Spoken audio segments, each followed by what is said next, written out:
زندگی کا جو طرز حیات ہے اس میں اور کافر میں زمین اور آسمان کا فرق ہے. کافر کہتا ہے اللہ نے ہمیں اسی دنیا کے لیے پیدا کیا, یہی ہم انجوائے کریں گے. ہم کیا کہتے ہیں, اللہ نے ہمیں دنیا کے لیے نہیں بلکہ کہاں کے لیے پیدا کیا, آخرت کے لیے. یہ مسافر خانہ ہے. اگر کسی کو یہاں سے ٹرین کراچی سے پشاور جا رہی ہے, کسی کو آپ نے سفر میں ٹرین میں بٹھا دیا اور سفر ذرا لمبا ہو گیا تو کچھ بیوقوف کہنے لگے ہم اسی ٹرین کے لیے پیدا ہوئے ہیں. عقل مند کیا کہے گا, بھائی یہ ٹرین تو ایک ذریعہ ہے, پیدا ہم نے جانا کہاں اس کے ذریعے, پشاور جانا ہے, لاہور جانا ہے. تو اللہ میاں نے دنیا کے سفر میں ہمیں اس لیے بھیجا کہ ہم نے جانا کہاں ہے, ہم نے آخرت میں جانا ہے. پہلے برزخ کی حیات ہے, اس کے بعد موت کے بعد زندگی ہے, آخرت کی حیات ہے. یہاں ہمیں پیدا اللہ نے کس کے لیے کیا, آخرت کے لیے کیا ہے. تبھی اللہ مارے گا, سب کو ختم کرے گا. تو جب آخرت کے لیے کیا ہے تو ہر وہ کام جو آخرت کی طرف بڑھنے کا ذریعہ بنے وہ ہم نے کرنا ہے, اور ہر وہ کام جو آخرت کی زندگی کو برباد کرنے کا ذریعہ بنتا ہے ہم نے اس سے بچنا ہے. پہلے یہ بات اپنی کھوپڑی شریف میں بٹھا لیں. آپ لوگ سمجھتے ہو کہ نہیں سمجھتے؟ اور کمال کی بات یہ ہے کہ جو آخرت کو مقصد بنا لیتا ہے نا کہ میں نے خدا کو خوش کر کے زندگی گزارنی ہے, کمال کی بات یہ آخرت تو بعد میں ملے گی, دنیا میں بھی خوشیاں مل جاتی ہیں اس کو. میں ایک چند مثالوں سے بات سمجھاتا ہوں. دیکھو ایک آدمی کو ٹینشن ہو رہی ہے, ڈپریشن ہو رہی ہے, اس کا یہ نظریہ ہے کہ مجھے خدا نے کس کے لیے پیدا کیا, آخرت کے لیے. دنیا خوشیوں کی جگہ نہیں ہے, میں کیا کروں گا, اس پہ صبر کروں گا. نبی صلی اللہ علیہ وسلم نے فرمایا ایک کانٹا بھی چبھتا ہے تو اللہ گناہ معاف کرتے ہیں. نبی صلی اللہ علیہ وسلم نے فرمایا قیامت کے دن ایک شخص دیکھے گا کہ میں نے وہ نیکیاں کی نہیں ہیں لیکن اللہ نے میرا شمار تہجد گزاروں میں, روزے داروں میں, اتنے نیک لوگوں میں میرا شمار کیا, حالانکہ میں اتنا نیک تھا ہی نہیں. وہ اللہ سے کہے گا اللہ میں اتنا نیک تھا نہیں, تو میرا شمار تم نے اتنے نیک لوگوں میں کیسے کر لیا. اللہ میاں کہیں گے تجھے فلاں موقع پہ مصیبت آئی تھی, تو نے اللہ سے شکایت نہیں کی, تو نے صبر کیا. پھر تجھے فلاں موقع پہ مصیبت آئی, تو نے کیا کیا, صبر کیا. یہ سارے صبر میں نے نماز روزے کی جگہ تیرے اعمال نامے میں ان کا ثواب ڈالنا شروع کیا. تو یہ جتنی دنیا میں تجھے مصیبتیں آئی ہیں یہ ساری مصیبتوں کا اجر ہے جو میں تجھے دے رہا ہوں. تو وہ شخص کہے گا کاش میں نے زندگی میں کبھی کوئی خوشی نہ دیکھی ہوتی, ہمیشہ ٹینشنوں میں گزرا ہوتا, ہمیشہ میں پریشانیوں میں رہا ہوتا. اللہ ہم سب کو بچائے پریشانیوں سے. تو میں مثال دے رہا تھا, ایک آدمی جسے کوئی ٹینشن ہوئی, ڈپریشن میں گیا, ایک مصیبت آ گئی, جب اس کے سامنے آخرت ہے, ایوب علیہ السلام کا واقعہ سوچے گا, یعقوب علیہ السلام سے اللہ نے بیٹا چھین لیا, ساری زندگی صبر کیا کہ نہیں کیا, روتے روتے آنکھیں سفید ہو گئی, بینائی چلی گئی, مگر زبان سے ناشکری کا ایک جملہ نہیں نکال رہے. اور کیا کہہ رہے, انی اعلم من اللہ ما لا تعلمون, اے میرے بچوں میں اللہ کے بارے میں وہ کچھ جانتا ہوں جو تم نہیں جانتے. کوئی حادثہ اتفاقی نہیں ہوتا, کوئی مصیبت اتفاقی نہیں ہوتی, خوشی بھی اللہ کی طرف سے, مصیبت بھی اللہ کی طرف سے. ہوا مولانا, صحابہ کو جب جنگ میں شکست ہوئی ہے, زخمی ہوئے, شہید ہوئے, معذور ہوئے, تو کیا صحابہ نے کہا, ہوا مولانا, ہمارا دوست کون ہے, اللہ ہے, لن یصیبنا الا ما كتب اللہ لنا. منافقین نا غزوہ احد میں بڑی خوشیاں منا رہے تھے. منافقین نے صحابہ سے کہا کہ تم لوگ مت جاؤ غزوہ احد میں لڑنے کے لیے, شکست ہوگی, ہم بہت تھوڑے ہیں, دشمن بہت طاقتور, مت جاؤ مت جاؤ. صحابہ چلے گئے, اللہ کا حکم تھا, اور شکست ہو گئی, کتنے سارے شہید ہو گئے, کتنے سارے زخمی ہو گئے. اب منافقین کو مذاق اڑانے کا موقع مل گیا, کہنے لگے ہم تو پہلے ہی کہہ رہے تھے لو نعلم قتالا لاتبعناکم, یہ جہاد تھوڑی, یہ تو خودکشی ہے, اتنے تھوڑے سے لوگ لڑ رہے ہیں, کس سے, اتنے زیادہ لوگوں سے. ہماری بات مان لیتے, اتنے لوگ شہید نہ ہوتے, اتنے زخمی نہ ہوتے. تو اور ان کو مذاق اڑانے کا موقع مل گیا. اللہ نے صحابہ کو کیا جملہ سکھایا کہ جب یہ منافقین مذاق اڑایا کریں تو ان سے یہ کہہ دیا کرو, ادھر توجہ رکھیں, ان سے یہ کہہ دیا کرو لن یصیبنا الا ما كتب اللہ لنا, کہ دیکھو ہمیں جو غم پہنچا ہے وہی پہنچا ہے جو اللہ نے ہمارے مقدر میں لکھ دیا. یہ مصیبت اللہ کی طرف سے. ہوا مولانا, مصیبت جب دشمن کی طرف سے پہنچتی ہے تو بڑی خطرناک ہوتی ہے, دوست کی طرف سے پہنچتی ہے تو وہ خطرناک نہیں ہوتی, وہ محبت کی چٹکی ہوتی ہے. دیکھو ایک ٹیکا ڈاکٹر لگاتا ہے, چیخ نکلتی ہے کہ نہیں نکلتی, تکلیف اس میں بھی ہوتی ہے, پھر بھی لگوا رہا ہوتا ہے آدمی, تشریف پہ لگواتا ہے جا کے باقاعدہ ٹیکا, کہہ رہا ہوتا ہے ڈاکٹر صاحب پچھلے ہفتے یہ والی تشریف, اب یہ والی تشریف خالی, اب یہاں لگائے, کہتا ہے کہ نہیں کرتا ہے کہ نہیں کرتا, یہ حالانکہ تکلیف ہوتی ہے, لیکن پتا ہے بھائی ڈاکٹر صاحب ہیں, یہ ٹیکا میری خیر خواہی میں لگ رہا ہے, یہ تکلیف میرے فائدے کے لیے, مجھے نقصان پہنچانے کے لیے نہیں ہے. تو مسلمان کا اللہ بے ایمان ہے کہ ہوا مولانا. اللہ نے صحابہ کو کہا کہ آپ ان کو کہہ دو جب منافقین مذاق اڑایا کریں, بولو بھائی یہ تکلیف ہمیں اللہ کی طرف سے پہنچی ہے, اور وہ ہمارا دوست ہے, وہ ہمارا دشمن نہیں ہے. اور تمہارے ساتھ کیا ہونے والا ہے, تم جو اتنی بغلیں بجا رہے ہو نا خوشیاں, تو یا تو اللہ تمہیں ہمارے ہاتھوں سے ذلیل کرے گا یا جہنم کی آگ ہے تمہارے لیے.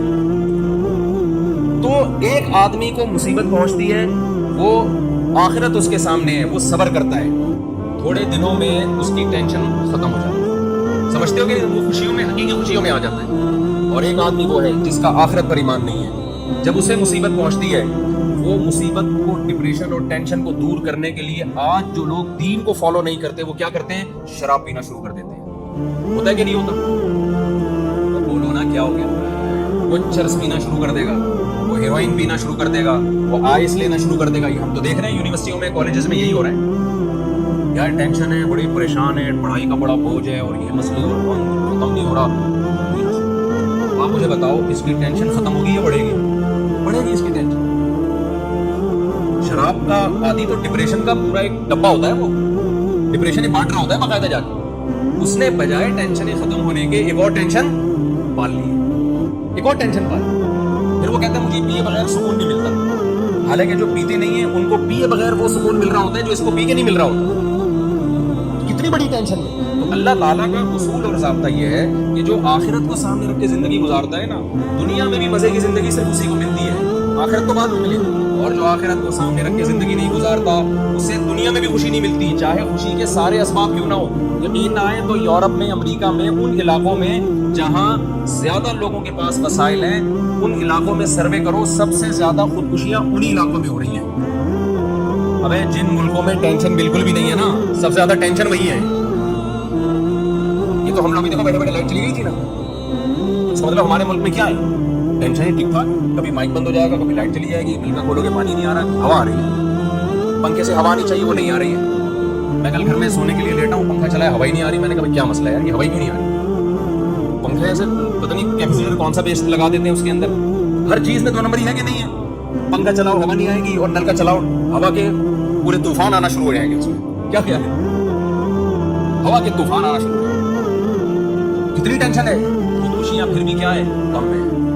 گورے کا عجیب ملک ہے, نل کا کھولو سچی مچی میں پانی آئے گا. ہم تو کہاں حیران ہوتے ہیں وہاں جا کے. میں تو کئی بار تو ہو رہا ہوں نا, تو کبھی بھی دیکھو نل کا کھولو پانی آنا, صاف پانی. آدمی حیران ہوتا ہے صاف پانی آ رہا ہے, اور لائٹ جاتی نہیں ہے. ہر آدمی تمیز سے گاڑی چلاتا ہے, ٹریفک کے قوانین کی پابندی ہو رہی ہے, سب اپنے اپنے ٹریک پہ چل رہے ہوتے ہیں, کوئی پاؤ نہیں ہے وہاں پہ.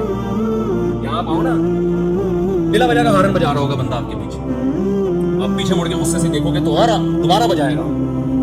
بائکوں والے فاسٹ ٹریک پہ جا رہے ہوتے ہیں, آپ ان کو ہارن دو, غصے سے پیچھے مڑ کے دیکھے گا, حالانکہ اس کی غلطی اس کی ہے.